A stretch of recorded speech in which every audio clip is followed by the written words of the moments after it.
بسم اللہ الرحمن الرحیم۔ اللہم صلی علی محمد وعلی آل محمد کما صلیت علی ابراہیم وعلی آل ابراہیم انک حمید مجید۔ اللہم بارک علی محمد وعلی آل محمد کما بارکت علی ابراہیم وعلی آل ابراہیم انک حمید مجید۔ ذوالحجہ کا مہینہ جو شروع ہو چکا ہے، اس مہینے میں ادا کی جانے والی ایک بہت ہی عظیم و شان عبادت قربانی کے بارے منکرین و ملحدین اور مستشرقین کی طرف سے پیدا کیے جانے والے شکوک و شبہات کا رد کرنا ہے۔ ذوالحجہ کا مہینہ شروع ہے اور اس ماہ کے شروع ہوتے ہی جدید تہذیب کا دل دادا اور مغربیت سے متاثر ذہن رکھنے والا شخص سادہ لو اور مذہب پسند مسلمانوں کا ذہن خراب کرنا شروع کر دیتا ہے کہ قربانی کی وجہ سے جانوروں کی نسل کشی ہوتی ہے، لاکھوں لوگوں کی یہ رقمیں بلا وجہ ضائع ہوتی ہیں۔ اس کی بجائے اگر یہ پیسہ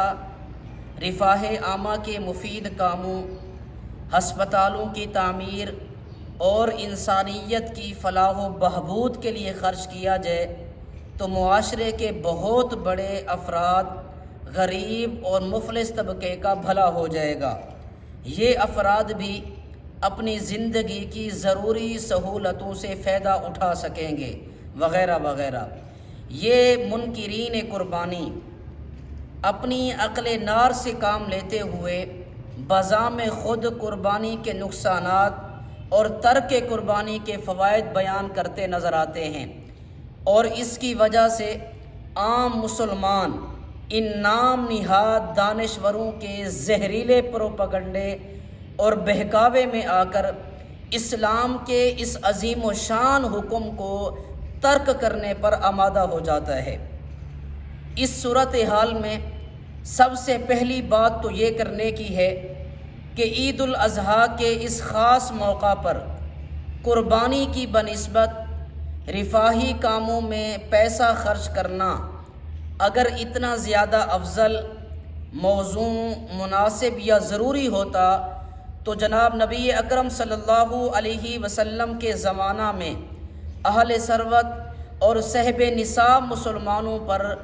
قربانی کی بجائے غریب، سسکتی اور بدحال انسانیت پر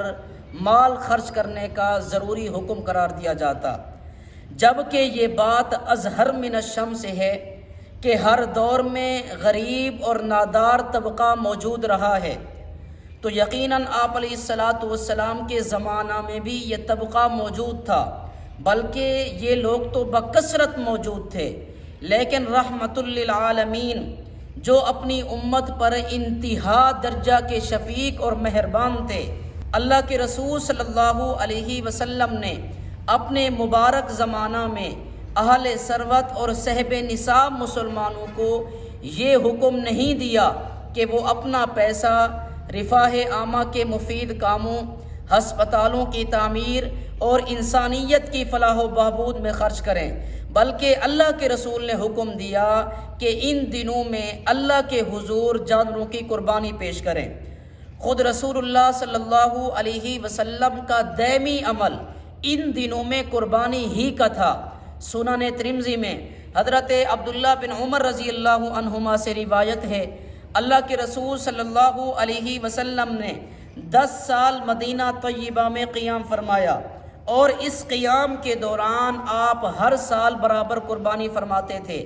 صحابہ کرام رضوان اللہ علیہم اجمعین کا اس حکم کو ہمیشہ قائم و دائم رکھنا اس بات کی واضح دلیل ہے کہ اس دن قربانی کرنا ہی ضروری اور افضل ہے۔ اب ایام قربانی میں قربانی افضل ہے یا نقد صدقہ، یہ مسئلہ بھی اچھی طرح سے ذہن نشین فرما لیں۔ امام احمد بن حنبل رحمہ اللہ فرماتے ہیں کہ ایام قربانی میں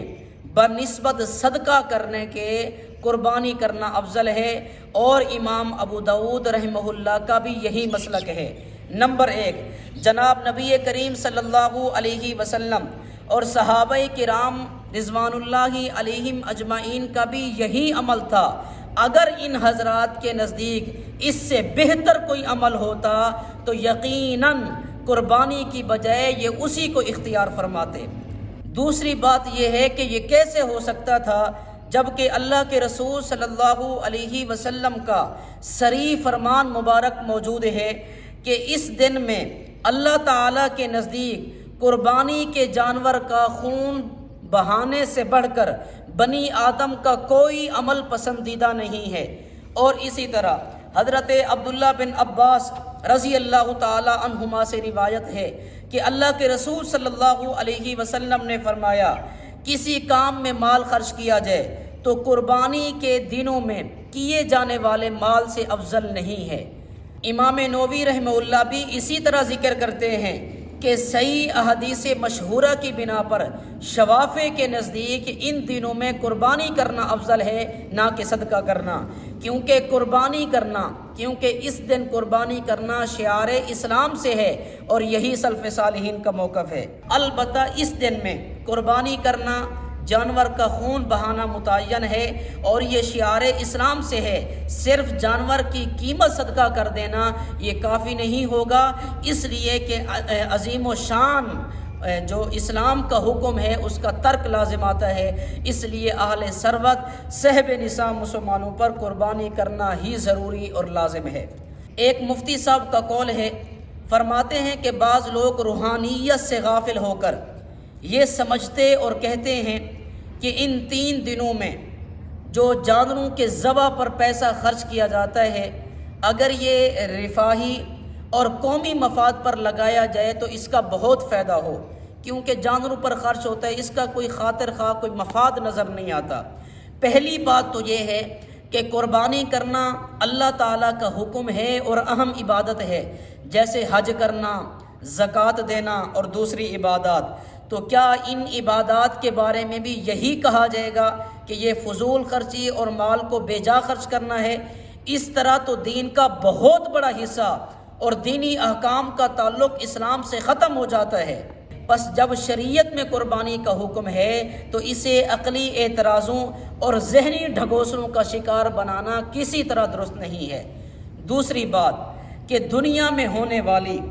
دوسری ایسی فضول خرچیاں جن کا شریعت نے حکم بھی نہیں دیا، جبکہ اصل میں ان کو ختم کرنے اور مٹانے کی ضرورت ہے۔ ملک کی کتنی بڑی تعداد ایسی ہے جو سگریٹ نوشی، منشیات، کرکٹ، ہاکی اور اسی طرح دوسرے کھیل کود، گھوڑ دوڑ، آتش بازی، شادی بیاہ اور اسی طرح فحش پروگراموں کی آڈیو ویڈیو اور مووی بازی اور ویڈیو گیم اور اس طرح کے غیر شرعی بیوٹی پارلر وغیرہ، یہ جتنے بھی اس کی زد میں ہیں، اصل میں یہ ایسی چیزیں ہیں جن کو چھوڑے اور توبہ کیے بغیر دنیا اور آخرت کی کامیابی اور کامرانی ملنا مشکل ہے۔ یہ ان کو ختم کرنے کی ضرورت ہے۔ اگر یہ پیسہ رفاہی اور قومی مفاد پر لگایا جائے تو بہت جلد ترقی حاصل ہو سکتی ہے۔ اللہ تعالیٰ سے دعا ہے اللہ تعالیٰ قربانی کو قرآن و سنت کی روشنی میں پورا کرنے کی توفیق و ہمت عطا فرمائے۔ وآخر دعوانا ان الحمد للہ رب العالمین۔